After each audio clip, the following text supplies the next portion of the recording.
जो इनके दो दोस्त हैं अंबानी अडानी, जिसको हम बार बार कहते हैं, ऐसे न जाने कितने प्राइवेट प्लेयर्स होंगे जिनका हित उन बिलों के पीछे छुपा है, जिनका हित इस अग्निपथ के पीछे छुपा है। जितने अनुशासन में समित पात्रा जो गोमूत्र का सेवन करके जो बकवास करते हैं मेन मीडिया चैनल पे, उतनी देशभक्ति के सिखाएंगे युवाओं को कि उन लोगों ने आग नहीं लगाई, उन लोगों ने ट्रेनें नहीं चलाई, उसमें भी सरकार के छिपे हुए संगी गुंडे होंगे जिन्होंने ये काम किया हो। जा रही वो चीजें एक जुमला लाया जा रहा है लोगों को ड्रामा दिखाने के लिए। 4 साल के बाद वो युवा सही तो पूछ रहे हैं हम कहाँ जाएंगे। आपको लग रहा है ये सरकार 4 साल तक संविधान रहने देगी? ये गद्दार सावरकर की औलाद है जिन्होंने हमेशा देश के साथ विश्वासघात किया, देश को डुबोने की बात की है, वो हमें बताएंगे देशभक्ति की बात है। राइट, जब तक इनकी पार्टी है तब तक देश यही गुंडागर्दी करते हैं, यही दहशत फैलाते हैं, यही देश में इस तरीके का दहशत का और उग्र माहौल पैदा करते हैं और ये कहते हैं सुरक्षित है। मियां मिठू खुद के मुंह खुद की तारीफें। और नमस्कार, मैं दामिनी शर्मा सजग भारत में एक बार फिर से आप सभी का स्वागत करती हूँ। एक ऐसा मुद्दा जिस पे बातचीत करनी बेहद जरूरी है रितु सिंह से, क्योंकि स्टूडेंट भी रही हैं, टीचर भी हैं, डॉक्टर भी। इसी के साथ जो पूरे देश में अग्निपथ का जो पूरा मुद्दा चल रहा है, छात्र आज सड़कों पर हैं और पूरे देश में आक्रोश जिस प्रकार से फैल रहा है, हिंसा जिस प्रकार से हो रही है, क्या कहेंगे इस मुद्दे पर? कहां तक देखती हैं कि जो सरकार कह रही है कि समझ में नहीं आ रही है चीजें, पर उन्होंने हित के लिए किया है? वैसे ही जैसे किसान कह रहा है कि हमें नहीं चाहिए इतना हित, मोदी जी कह रहे हैं और भाजपा सरकार कह रही है इसमें तुम्हारा भला छुपा है, इसमें तुम्हारा हित छुपा है। कृषि बिल जो थे, जब किसान आंदोलन था, लेकिन किसान कह रहे थे कि भैया हमें नहीं चाहिए ऐसा भला, हमें नहीं चाहिए ऐसा हित। वो हित छुपा है, लेकिन उस छुपने के पीछे किसका हित छुपा है? वो है पूंजीपति, जो इनके दो दोस्त हैं अंबानी अडानी, जिसको हम बार बार कहते हैं। ऐसे न जाने कितने प्राइवेट प्लेयर्स होंगे जिनका हित उन बिलों के पीछे छुपा है, जिनका हित इस अग्निपथ के पीछे छुपा है। और यही वो चीज हो रही है। History repeats itself. आप सबने किसान आंदोलन में देखा था क्या हुआ था, जब कृषि बिल आए थे उसमें भी बार बार यही असर्ट किया जा रहा था, इस बार भी यही असर्ट किया। किसान आंदोलन और इस आंदोलन में फर्क ये है कि वो शांतिपूर्वक था और ये उग्र आंदोलन हो गया है। बिल्कुल ऐसा नहीं है कि उग्र आंदोलन हो गया है। मैं मानती हूँ कि आप इस बात को कहेंगे कि जहाँ रेल में आग लगाई है या रेलें जली हैं, ठीक है, हम इस चीज को हमेशा से प्रमोट करते हैं कि शांतिपूर्वक पीसफुल प्रोटेस्ट होना है, बिकॉज आवर कॉन्स्टिट्यूशन सेज कि आप प्रोटेस्ट करें, which is your right, but आप पीसफुल प्रोटेस्ट करें। बट अगेन, जब उन बच्चों की वीडियोस वायरल हो रही थी, जब वो लोग जो वहाँ प्रोटेस्ट करते, वो लोग चाह रहे थे कि दिल्ली पे आए, वो जंतर मंतर से अपनी आवाज उठाएं, वो बाहर आए। जब आप उन्हें घर से निकलने नहीं देंगे, बाहर नहीं आने देंगे, तो वो लोग क्या करेंगे? और मेरा ये मानना है कि उन लोगों ने आग नहीं लगाई, उन लोगों ने ट्रेनें नहीं चलाई, उसमें भी सरकार के छिपे हुए संगी गुंडे होंगे जिन्होंने ये काम किया होगा। कोशिश है, बिल्कुल बदनाम करने की कोशिश है। इन्हीं लोगों ने आग लगाई होगी। जिस तरीके से हिजाब मूवमेंट पे पहले ही सब कुछ करके रखा था, हिजाब लोगों को भड़काने के लिए यूपी में चुनाव थे, ईवीएम पे ध्यान ना जाए, बेईमानी और ठगी पे ध्यान ना जाए, और इस तरीके से मुद्दे उठाए, वहां से कहीं से भी ऑल ऑफ सडन हिजाब का मुद्दा ले आए। अभी ऑल ऑफ सडन ये चीज ले आए उठाकर कि बच्चों को तंग करेंगे। ऑब्वियसली जाहिर सी बात है, आप किस तरीके से, अभी ये भीड़ है, अभी यहाँ पे लोग हैं, आप कैसे कह सकते हैं कि सारे ठीक है, हम आप अपने ही समाज के हैं, पर मैं एक एग्जाम्पल दे रही हूँ कि आप कैसे मान सकते हैं सब अपने ही समाज के। क्राउड की तो कोई, मुझे नहीं लगता कोई जाति या कोई मजहब है या कोई, क्राउड का कुछ नहीं पता कि क्राउड के अंदर कौन कहाँ का है। और अभी तक जितने भी मुद्दे हुए हैं, आप लोगों ने देखा होगा, जब जब प्रोटेस्ट हुए हैं, जब जब चीजें खराब हुई हैं, किसान आंदोलन पे मैडम आप थी, किसान आंदोलन पे आप मुझे बताएं कि जिस दिन गाजीपुर बॉर्डर पे आप लोग सब थे, जब गाजीपुर बॉर्डर पे माहौल खराब हुआ था, जब राकेश टिकैत पे लाठियां चलने पे वो आ गई थी, जब वो रोए थे, उस टाइम पे कौन थे वहां पे माहौल खराब करने वाले? संगी गुंडे, संगी बच्चे, ये जो इनके आरएसएस के बच्चे थे, ये जो गुंडे थे, ये आकर वहां माहौल खराब करते, लाठी लेकर आए थे। हम लोग वहां पे थे, हम लोगों ने देखा था, हम लोग पीसफुल प्रोटेस्ट करते। सेना की तारीफ करते हैं, जिस सेना के लिए सुविधाएं जो है प्रोवाइड करते हैं, उस सेना के लिए अब इस प्रकार की चीजें क्यों लाएंगे? सेना के लिए नहीं लाई जा रही वो चीजें एक जुमला लाया जा रहा है लोगों को ड्रामा दिखाने के लिए। 4 साल के बाद वो युवा सही तो पूछ रहे हैं हम कहाँ जाएंगे। आपको लग रहा है ये सरकार 4 साल तक संविधान रहने देगी? गृह मंत्रालय से बयान आ गया, असम राइफल्स में आपको प्राथमिकता दे दी जाएगी भर्ती। जैसे उन्होंने एमएसपी की गारंटी दी थी, कृषि बिलों में मिली एमएसपी? मिली? किसान खुश है? आज किसान आंदोलन वापस हुआ, क्या किसान खुश है? वो तो फिर कह रहे हैं हमारी मांगे पूरी नहीं हुई। 2 करोड़ रोजगार मिल गए आपको?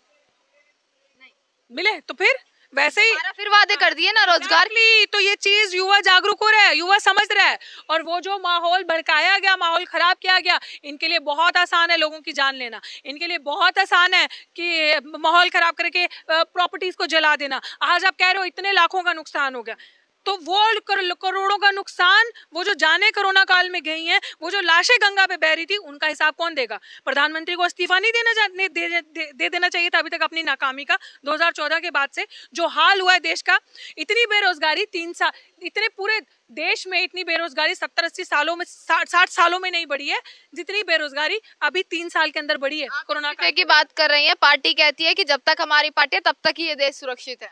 राइट। जब तक इनकी पार्टी है तब तक देश, यही गुंडागर्दी करते हैं, यही दहशत फैलाते हैं, यही देश में इस तरीके का दहशत का और उग्र माहौल पैदा करते हैं और ये कहते हैं सुरक्षित है। मियाँ मिट्ठू खुद के मुंह खुद की तारीफें, और मीडिया उनका, सरकार उनकी, भोंपू उनके, तो वो तो उन्हीं के लिए बचेंगे ना, हम लोगों के लिए नहीं बचेंगे। हम लोगों का सहारा है सोशल मीडिया, हम लोगों की ताकत है ये सोशल मीडिया के थ्रू जो आप लोग कवर करते हो। वो लोग सत्य नहीं दिखाएंगे, आप लोग कवर करते हो, हमारा सत्य दिखाओगे, वो भी तब तक है जब तक प्रेस फ्रीडम, जब तक संविधान है। सो इसलिए आप लोगों को भी, प्रेस मीडिया को भी सच्चाई दिखानी चाहिए, सोशल मीडिया को, और संविधान को बचाने की बात करनी चाहिए। 1 घंटे पहले जो बयान आया वो है कि 10% आरक्षण जो है अब इसमें दे दिया जाएगा। मतलब अलग अलग कुछ ना कुछ अब निकाल रहे हैं, पहले एज बढ़ाई, फिर ये असम राइफल्स वाली बात, अब 10% आरक्षण। तो क्या ये सरकार डर रही है इस विरोध? बिल्कुल, मैं आपको बार बार यही चीज कहती हूँ, जो लोग ये सोचते हैं ना कि सरकार बहुत पावरफुल है, दलित, आदिवासी, पिछड़े समाज, Bahujan Samaj, SC ST OBC minority, चाहे वो सिख परिवार है, चाहे वो मुस्लिम लोग हैं, लेकिन मैं आप सबको ये चीज कह देना चाहती हूँ कि ये सरकार सबसे डरपोक सरकार है, ये आप मान के चलिए। इनके पास कुछ नहीं है, इनके पास सिर्फ झूठ है। जिस दिन आप लोग जागरूक हो गए, जिस तरीके से युवा जागरूक हो रहे, जिस तरीके से किसान आंदोलन पूरे देश में इतनी खूबसूरत मिसाल बना एकता की, इस तरीके से अगर पूरा बहुजन एकजुट हो गया, बहुजन समाज, और जागरूक हो गए, जो 92% प्लस हैं, मुझे नहीं लगता कि आपके सामने टिक भी पाएगी, घुटने टेकेगी। आप लोग इनका कॉलर पकड़ के अपने हकों की मांग नहीं करोगे, छीनोगे, तो अब आपको लोगों को पता चलेगा कितने डरपोक हैं। सरकार का ये कहना है कि अग्निपथ के माध्यम से जो युवा हैं वो अनुशासन सीखेंगे और 25 साल की उम्र में उनके पास 11.5 लाख रुपए होंगे जिससे वो बिजनेस कर पाएंगे और देशभक्ति उनकी रग रग में बढ़ेगी। अगर सड़क पे कोई क्राइम हो रहा है तो उसको रोकने के लिए आगे बढ़ेगी। जितने अनुशासन में सरकार रहती है उतना अनुशासन, जितने अनुशासन में इनकी वो प्रवक्ता जो थी नुपुर शर्मा, जो वो बकवास करके गई, किसी के धर्म पे टिप्पणी करके गई, उतने अनुशासन की बात कर रहे हैं आप। जितने अनुशासन में संबित पात्रा जो गोमूत्र का सेवन करके जो बकवास करते हैं मेन मीडिया चैनल पे, उतनी देशभक्ति के सिखाएंगे युवाओं को, जो दिन भर देश को बांटने की बात करते हैं, धर्मों में बांटने की बात करते हैं, जहर उगलते हैं, छोटी जाति धर्म जातियों पे बात करके, बहस करके, दलित की बच्चियों का रेप होता है, मूंछ रखने पे आप दलित की हत्या कर देते हैं, अच्छा कपड़ा पहनने पे, अच्छा बोलने पे, आपके समान खड़े होने पे आप दिल्ली विश्वविद्यालय जैसे, मैं आपके सामने एग्जाम्पल हूँ, उसको यूनिवर्सिटी से निकालने की साजिश रचते हैं, उतनी आप देशभक्ति की बातें करते हैं। ये गद्दार सावरकर की औलादे, जिन्होंने हमेशा देश के साथ विश्वासघात किया, देश को डुबोने की बात की है, वो हमें बताएंगे देशभक्ति की बातें। हम लोग फ्रीडम फाइटर्स की फैमिली से आते हैं, और देश की सेना में, जवान में अगर आप खोजोगे, सबसे ज्यादा आपको अधिकतर लोग मिलेंगे दलित समाज के, बहुजन समाज के लोग वहां आपको दिखेंगे सेना में, उनको ये बताएंगे देशभक्ति की बातें। ये गद्दार, तो आप ये तो सवाल मुझसे मत ही कीजिए। और इस सरकार की बात कर रहे हैं, जिनकी सबसे ज्यादा रेपिस्ट भरे हैं इस सरकार के अंदर,